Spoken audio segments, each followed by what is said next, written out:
Hey everyone, welcome back. Today I wanted to take a look at, to pick up on some of the ideas that we were examining before with character development and setting. And last time we went through Hills Like White Elephants, and I showed you how to really delve deeper into some of the aspects of the story. Today I want to take a look at Indian Camp and some of the main ideas of this story to get us thinking about some of the deeper elements to it. The first question I want you to think about is, what is the plot of the story? Determine the exposition, rising action, climax, falling action, resolution, right? So you probably have done some of this diagram in the past, and maybe your high school courses. Um, but I want you to kind of think about how we see that within this particular story. And what's interesting about this, as we get to the climax of the story, you're going to notice that Hemingway completely leaves it out, right? And which is kind of an interesting, a bold choice. You have to be, very trusting of your reader that they're going to pick up on it. But he felt that there's so much else, so much other contextual information around that you can actually leave out the story, the climax of the story. Who are the main characters, and more importantly, right, to dig a little bit deeper in that, who do you identify with most in the story? And why, right? Why do you identify with that person? Are the characters flat or round, static or dynamic, or which ones are flat and which ones are round, which ones are static, which ones are dynamic? And is the story simple or complex? Do the characters change at all? Do the characters undergo an emotional change that we see in the story, or a physical change that we see within the story? And how does the setting influence the events in the story? So some things to think about. And I'm just giving you some general kind of questions to kind of think about that you can approach any short story or any work of literature with. And then specific to this story, but again, I think you're going to have some commonalities among all stories with this first question. Do you think that this story has a happy, sad, or neutral ending, right? Consider whether the story ends on a high or low note, and we'll take a look at that. What is the focus of Nick, Dr. Adams, George, the mother, the father, etc.? So some things that you can kind of think about beyond this particular story is just kind of a general question. What is the focus of each of the characters? Right, we kind of talked a little bit about that in Hills Like White Elephants. Why did the Native American father kill himself? And when did the Native American father kill himself, right? How has Nick changed in the story? Compare and contrast Nick at the beginning and at the end. In what ways is he the same? And in what ways is he different? As we think about whether the characters are dynamic or static, this helps us to kind of think about that. Some argue that Uncle George is the father of the child in the story. What evidence can you find that would support this? Again, this is a more specific type of question to this story, but it kind of goes against the grain of the traditional interpretation. So I wanted to show you what you can do if you really delve deep into a story to find some connections that aren't readily apparent on the surface. And so mainly the story is about a father and a son going to an Indian camp in order to perform a life-saving cesarean operation on a mother who's been having a baby for 2 days, right?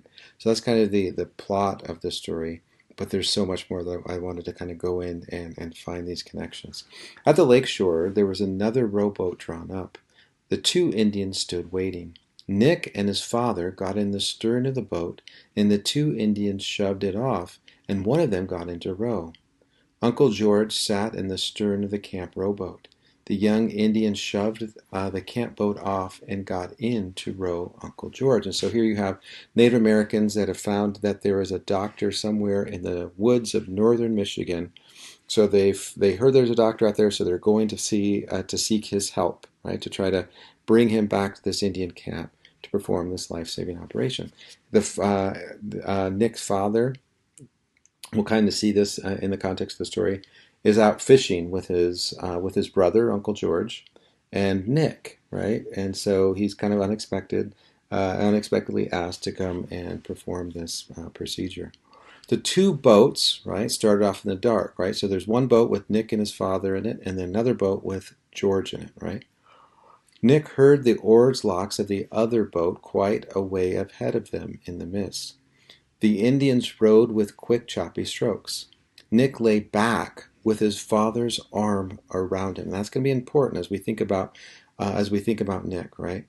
It was cold on the water, and the two Indians were who was rowing, or the Indian who was rowing them was working very hard, but the other boat moved further ahead in the midst all the time.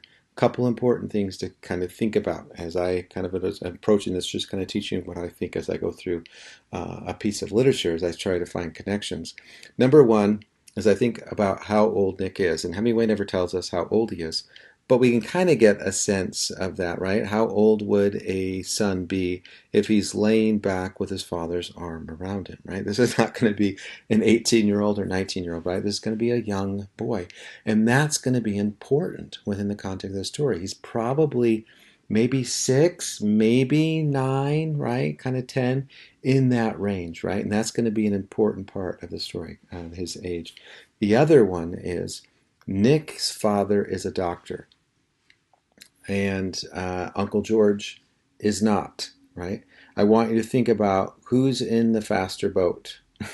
So we see that the Indian was rowing them, working hard, but the other boat, the boat with Uncle George in it, moved farther ahead in the midst all the time. And so who's on the faster boat? Uncle George. So with that, you can either make the conclusion that maybe that Uncle George just happened to have a faster boat, or maybe it was just because he was the only one in there, and and the doctor and Nick were really weighing that boat down and slowing the boat down, or they had the slower, paddlers or whatever. But another question to think about that is, if you knew that there was someone that was in desperate need of a doctor that needed help, and you were going to get them help, and you had a boat, right? Would you put the doctor on the slower boat? And hopefully your answer is no, right? You want to get the doctor there as soon as possible. What would be the only reason that you would put someone else on a faster boat, right? Again, Hemingway just kind of throws that little juicy nugget out there and then causes us to kind of think about, well, why is Uncle George on a faster boat, right? Where are we going, Dad? Nick asked. Over to the Indian camp. There's an Indian lady very sick. And this is a second indicator of how Nick is young, right? If Nick was like 14 or 15, the father would say there's a young Indian woman who's having a baby, right? That would make sense. But to a young boy, you don't necessarily want to say there's a woman having a baby, and then that's going to lead to what's a baby? What's having a baby mean, right? You're going to lead to questions that a father doesn't want to answer for a young child, right? And so that, again, the fact that she's sick, she's not really sick. She's just having a baby, right? But he answers that as a father would to a young child to help that child understand, right? And Nick gets it, right? He says, "Oh," said Nick, "I understand what sick means." Across the bay, they found the other boat beached. Uncle George was smoking a cigar in the dark. And so thinking about that, right? Who generally smokes cigars in a berth, right? Maybe this is more of a traditional thing. It doesn't really happen a lot today, but it used to happen, right? Who was the one that was smoking a cigar at a berth? The young Indian pulled the boat way up on the beach. Uncle George gave both Indian cigars. And so who's passing out cigars generally? Traditionally, right? We have to think, 1960s, pre 1960s, who generally passes out cigars at a birth. They walked up on the beach through the meadow that was soaking wet with dew, following the young Indian carrying a lantern. Then they went into the woods and followed a trail that led to the logging road that ran back into the hills. It was much lighter on the logging road as the timber was cut away on both sides. The young Indian stopped and blew out his lantern as they walked along the road. And so this is northern Michigan during lumbering, kind of a lumbering period in Michigan history, where there's just a lot of cutting down trees and logging. They still do that to some extent, but it's not as big as it used to be. And so these Native Americans are loggers, right? That's kind of what they do for a living. That's kind of important in the story. They came around a bend, and a dog came out barking. Ahead were the lights of the shanties where the Indian bark peelers lived. More dogs rushed out at them. The two Indians sent them back in the shanties. In the shanties nearest to the road, there was a light in the window. An old woman stood in the doorway holding a lamp, right? So she's kind of been there waiting, watching for the doctor. Inside, on a wooden bunk, lay a young Indian woman. She had been trying to have her baby for 2 days. And so think about that in the context of kind of the unexpected violence that generally happens within Hemingway's story. All the old women in the camp had been helping her. The men had moved off up the road to sit in the dark and smoke out of the range of the noise she made. So again, there's that sense of, what's the focus? What's the focus of the Native American women? What's the focus of the Native American men, right? That gets us to kind of think about a little bit more about their character and what they're doing, what are their objectives, right? And Hemingway doesn't tell us what they are; he just gives us this information, and we have to make some assumptions.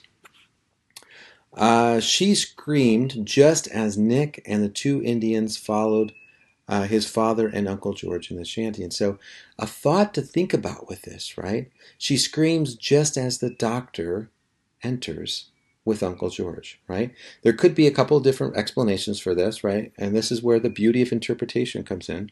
It could be that she just had a contraction at the exact moment that the doctor came in, right? And with Uncle George. It could be that she sees a doctor and she feels that this is something unnatural or she's really in trouble, right?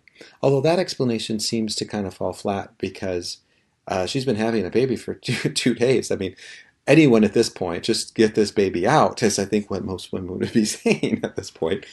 And then another explanation is she screams not because of the contraction, but because she sees Uncle George, which could indicate something more that's happening there below the surface.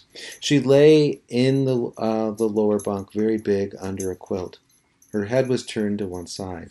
In the upper bunk was her husband. He had cut his foot very badly with an axe 3 days before, right? As a logger, right? One of the occupational hazards is sometimes you can get cut with an axe. He was smoking a pipe.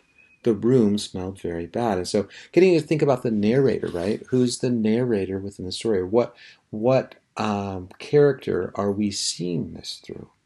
And maybe we're seeing this through the eyes of Nick as he enters this shanty, right? We get a lot of different ideas, a lot of different kind of information that we kind of piece together, but maybe we're seeing this through the eyes of Nick, and we kind of see that a little bit more. Nick's father ordered some water to be put on the stove, and while it was heating, he spoke to Nick. This lady's going to have a baby, Nick, he said. And so he doesn't really, as he's out in the middle of the woods, he doesn't really have anywhere to drop off his son, right? So he has to bring him with, making the best he can. You can question the doctor's judgment about bringing Nick into what's going to happen next with the cesarean section. Probably not the best ideas, but I think he wants his son to see him as kind of a hero of sorts, which we'll question whether Nick truly does see them as that at the end of the story. But what we see here is this idea, this Hemingway hero idea of, he enters into this uncontrollable event, and what does he control? He starts controlling himself. He has this know-how, and he starts kind of ordering things to happen. And we'll see that as we go through. And we also see some of that poise and dignity between Nick and his father. I know, said Nick. So Nick's kind of pieced it together. Rather than her being sick, he knows that she can have a baby. You don't know, said his father. Listen to me. What she's going through is called being in labor. The baby wants to be born, and she wants it to be born. All her muscles are trying to get the baby born. That's what's happening when she screams.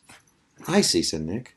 Just then the woman cried out, Oh, Daddy, can't you give her something to make her stop screaming? All right, stopping there. What is Nick's concern, right? Well, you can argue that Nick's concerned about this lady, right? And, the fact that she's in a lot of pain. But more likely, it's that fact that Nick wants her to stop screaming because it hurts his ears. And so again, what's the focus of the characters and what should be the focus? But then what's important is what's immediately followed this is an important line. No, I haven't any anesthetic. All he's had is his fishing equipment, right? He wasn't expecting to have a surgery. His father said, but her screams are not important. I don't hear them because they're not important, right? Stopping there, that's an important thing for a doctor to say, right? In some ways, yes. Number one, her screams are not important because they're not really the problem. The problem is the contractions and getting the baby out, right? So a doctor can't necessarily sit there and say, okay, I'm sorry that you're feeling that way. Can you describe your pain? I mean, the people are just like, get this baby out, right? So you can't necessarily stop and have a conversation about her pain and empathize with her. He has to do what he has to do. However, they are important. And who are they important to? The woman having the baby and the husband in the upper bunk, both of whom hear this. Right? So again, that's another important part of the story. We see that the different perspective. From the doctor's perspective, he's absolutely right. I don't necessarily, if I break my leg and go in to have it set, I don't want him necessarily empathizing with me per se. I want him, to some extent I do, but I want him mainly to fix it, right? So that needs to be his focus as a doctor. However, if your doctor does say, your pain isn't important, you kind of want to punch him in the face. And so it's not necessarily a nice thing to say, right? So we can question his bedside manner. The husband, immediately after this is the very next line, the husband in the upper bunk rolled over against the wall.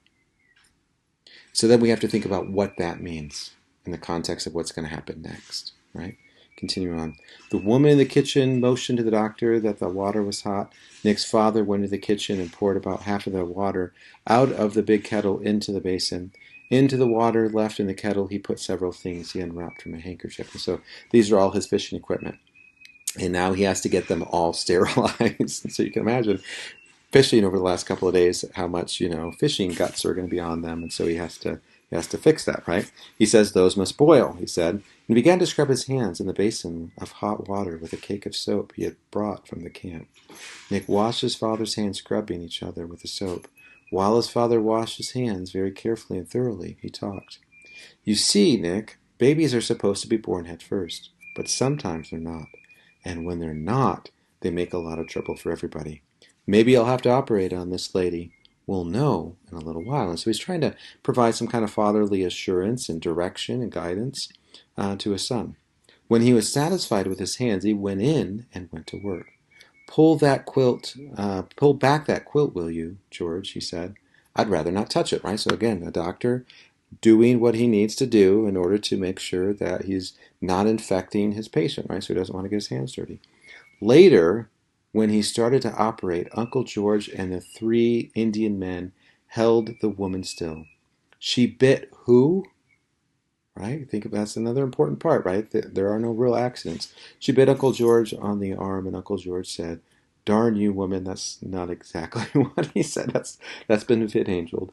And the young Indian who had rode Uncle George over laughed at him. Nick held the basin for his father. It all took a long time. Right? His father picked up so what's left out of the story, right? The climax of the story is the baby being born, and Hemingway never mentions it, right? That's the underwater part of the iceberg. But just because he leaves it out of the story doesn't describe it in gory detail. We still feel it, right? We still know what it would be like for a doctor to operate on a woman with a jackknife and sewing it up with 9-foot tapered gut leaders, right? Fishing equipment.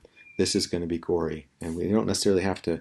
He doesn't have to explain it. Hemingway, he can trust the fact that we've got a pretty clear picture on that. And then he says, "See, it's a boy, Nick." He said, "How do you like being an intern?" Nick said, "All right."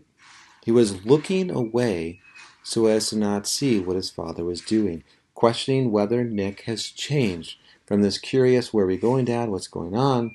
to now he's looking away. He's seen too much, and now he's emotionally shutting down and trying to escape. "There, that gets it," said his father, and put something into the basin. I'll kind of leave it up to your kind of imaginations to know what that was. Well, out comes the baby, and then after that, out comes something else. And he puts it into the basin that Nick is holding. Right? Nick did not look at it. "Now," his father said, "there's some stitches to put in, Nick. You can watch this or not, just as you like. I'm going to sew up the incision I made." Nick did not watch. His curiosity had been gone for a long time. His father finished and stood up. Uncle George and the 3 Indian men stood up. Nick put the basin out in the kitchen. Uncle George looked at his arm. The young Indian smiled reminiscently. "I'll put some peroxide on that, George," the doctor said. He bent over the Indian woman. She was quiet now, and her eyes were closed. She looked very pale. She did not know what had become of her baby or anything. And I think that's very telling about the kind of level of indifference that's happening. Although the doctor is a hero in this story, he also has some flaws, right? He makes some serious mistakes. One is bringing his son into this. The other is kind of having this callous attitude when the woman screams. Another is he kind of forgets her after, after she has the baby, right? He kind of goes into this kind of doctor mode, and he doesn't really keep her informed about what's going on with the baby. There's a lot that's kind of a lot of boxes, a lot of red flags that are coming up here. He says, "I'll be back in the morning." Standing up, "The nurse should be here from St. Ignace by noon, and she'll bring everything we need." He was feeling exalted and talkative as football players are in the dressing room after a game. "That's one for the medical journal, George," he said. "Doing a cesarean with a jackknife and sewing it up with 9-foot tapered gut leaders?" That's kind of exalted, kind of he's patting himself on the back as a hero. Uncle George was standing against the wall, looking at his arm. So thinking about Uncle George and thinking about the doctor, what's their focus? And what should their focus be, right? "Oh, you're a great man, all right," Uncle George says. "Ought to have a look at the proud father," said the doctor. "They're usually the worst sufferers in these little affairs. I must say he took it all pretty quietly," right? A little bit of dramatic irony, right? Kind of a little bit of foreshadowing, knowing that there's a tension between what's going to happen next, right? He pulled back the blanket from the Indian's head, looking at the proud father, right? His hand came away wet. He mounted on the edge of the lower bunk with the lamp in one hand and looked in. The Indian lay with his face toward the wall. His throat had been cut from ear to ear. The blood had flowed down into a pool where his body sagged the bunk. His head rested on his left arm. The open razor lay edge up in the blankets. "Take Nick out of the shanty, George," the doctor said. There was no need of that. Nick, standing in the door of the kitchen, had a good view of the upper bunk when his father, lamp in one hand, tipped the Indian's head back. It was just beginning to be daylight when they walked along the logging road toward the lake, right? So here we have some return to the initial imagery, and this is important, right? Whenever there's a juxtaposition, when there's one image and then they return to that same image, generally there's going to be a change, and those changes are important to note. The father says, "I'm terribly sorry I brought you along, Nicky. All his post-operative exhilaration gone. It was an awful mess to put you through." Let's take a look at Nick's questions. His questions are very different than they were at the beginning. "Do ladies always have such a hard time having babies?" "No, that was very, very exceptional." "Why did he kill himself, Daddy?" "I don't know, Nick. He couldn't stand things, I guess." "Do many men kill themselves, Daddy?" "Not very many, Nick." "Do many women?" "Hardly ever." "Don't they ever?" "Oh, they do sometimes." "Daddy?" "Yes." "Where did Uncle George go?" I think that's a good question, right, that Nick has. And I think it's a question for us to think about. Where do we think Uncle George went? "He'll turn up all right." "Is dying hard, Daddy?" "No." "I think it's pretty easy, Nick." "It all depends." They were seated in the boat, Nick in the stern with his father rowing. The sun was coming up over the hills. A bass jumped, making a circle in the water. Nick trailed his hand in the water. It felt warm in the sharp chill of the morning. In the early morning on the lake, in the stern of the boat, with his father rowing, he felt quite sure that he would never die. Right? And so, thinking about this particular story, do we see any changes within it? Do we see any changes with Nick? Do we see any changes with the doctor? Who would you identify with most in this story? Who do you think the Hemingway hero of this story is? And then who do you think, or do you think that the story ends on a positive note or on a negative note? So we think about Nick, right? What's his future going to look like? So what we see within this particular story is this idea of birth, renewal, and death. And they're presented to us in such a way that gets us to think about these kind of deeper themes of life. We start asking the same questions that Nick, who's asking these questions as a 6-year-old, is asking. Right? Hemingway gets us to do all this in a very subtle, very masterful sort of way. So if you just kind of read through the words of the story, don't really think about it, you miss all of this. So we have to slow down the pace of our reading. Start thinking about making connections within the story. Start thinking about the characters more. This story, just to kind of leave off, or this picture on the bottom, is a picture of Hemingway, who spent his childhood in northern Michigan, and his father was a doctor, and both of them would go fishing off into the woods of northern Michigan. So it's not to say that Hemingway saw a cesarean section, but he's drawing from his life, and that's what literature really does. It draws from life. It really reflects the world that we see. And so, in that way, the better it is able to kind of capture that life and draw us in, kind of as Aristotle says, that mimesis, draw us in, we can identify with it and it feels real. And because it feels real, it has a richness, it has a complexity to it that we can go back again and again and get new meaning and get new insights from.